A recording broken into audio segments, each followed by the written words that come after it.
Assalamualaikum warahmatullahi wabarakatuh. Bismillahirrahmanirrahim. Alhamdulillah rabbil alamin. Allahumma sholli ala sayyidina Muhammadin wa ala ali sayyidina Muhammad. Ikhwa fillah, barokahkah atau ujiankah harapan orang tua mempunyai anak yang soleh dan solehah? Rezeki, harta yang berlimpah. Masya Allah.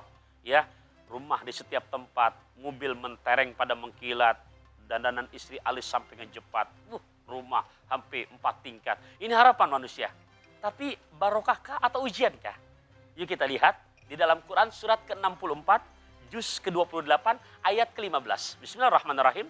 Innama amwalukum, sungguh harta-harta kamu, wa auladukum, dan anak-anak kamu, fitnah, adalah barang titipan, ujian.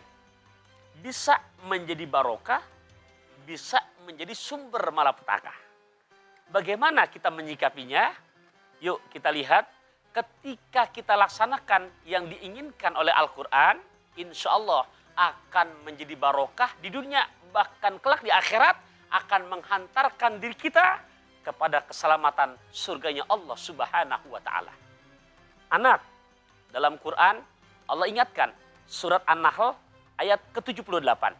Di mana yang maknanya wallahu, dan Allah akhrajakum, telah mengeluarkan kamu sekalian mimbutuni ummahatikum, dari perut ibu kamu sekalian, la ta'lamuna syai'ah, dalam keadaan tidak mengerti sama sekali. Tapi Allah berikan bekal setiap anak lahir, wa ja'ala lakumus sam'ah, dia punya pendengaran, wal absar, punya penglihatan, la'allakum tashkurun, punya hati, tujuannya agar mereka menjadi hamba yang pandai bersyukur. Dididik ini anak, mengerti dengan ilmu agamanya, keimanannya mantap. Masya Allah, di saat kita telah tiada di dunia, mereka tetap selalu gemar melaksanakan perintah Allah. Wa qur rabbirhamhuma kama rabbayani saghira.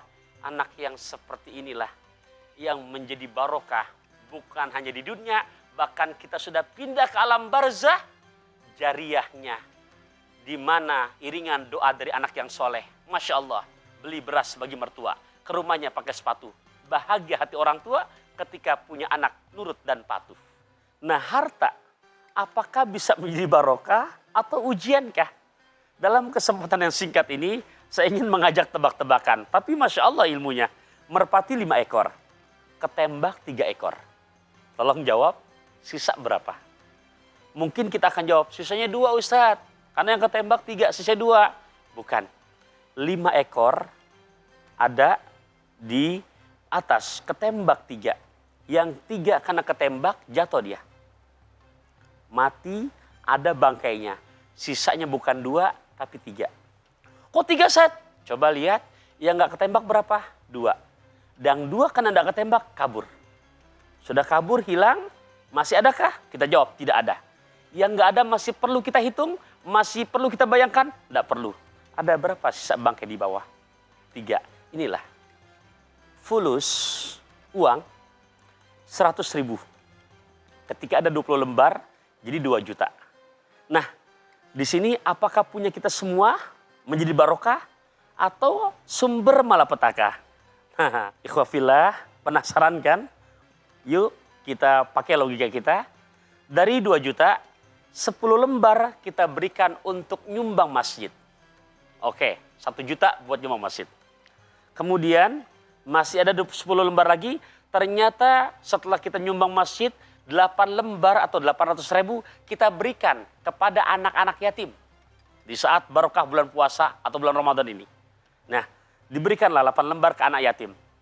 Pertanyaan saya, sisa berapakah?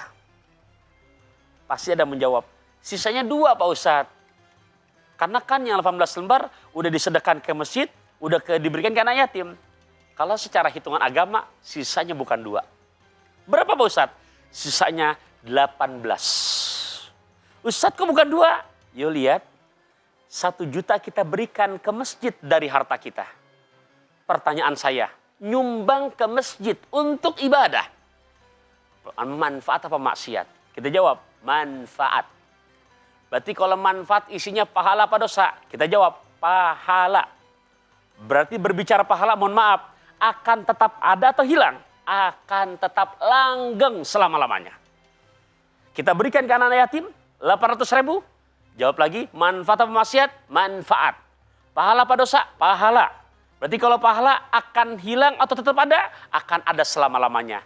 Yang 2 lembar ikhwafillah belum tentu punya kita. Meninggal dunia kita, yang menemani kita, yang menjadi bahan keselamatan, barokah dunia akhirat, yang 18 lembar, yang 2 lembar tidak akan setia bersama kita.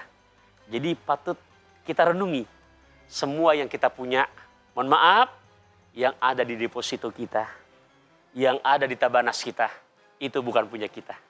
Tapi yang benar-benar punya kita, yang sudah kita belanjakan untuk jalan agama Allah. Paham, 5 ekor, ketembak 3, sisanya 3. Tapi kadang-kadang tetap saja, besok kita di masjid, ada kotak amal yang lewat. Mohon maaf, jalannya kenceng, gak ada lampu merahnya, lampu hijau aja. Atau kadang-kadang berdebat di dompet kita rada panjang. Yang merah komentar, pasti aku yang diambil, karena aku paling senior. Nyaut, yang warna biru, angka depan 5, 0-nya 4. Aku yang diambil, karena aku ya lebih kecil. Ikhwafillah rahimakumullah. Jadi patut diingat, harta yang barokah yang akan langgeng selama-lamanya. Sederhana bahasa saya, pergi mendaki berjalan kaki. Gelap gulita dikhawatirkan. Harta hakiki yang kita miliki adalah yang sudah kita infakkan. Akhirul kalam, wassalamualaikum warahmatullahi wabarakatuh.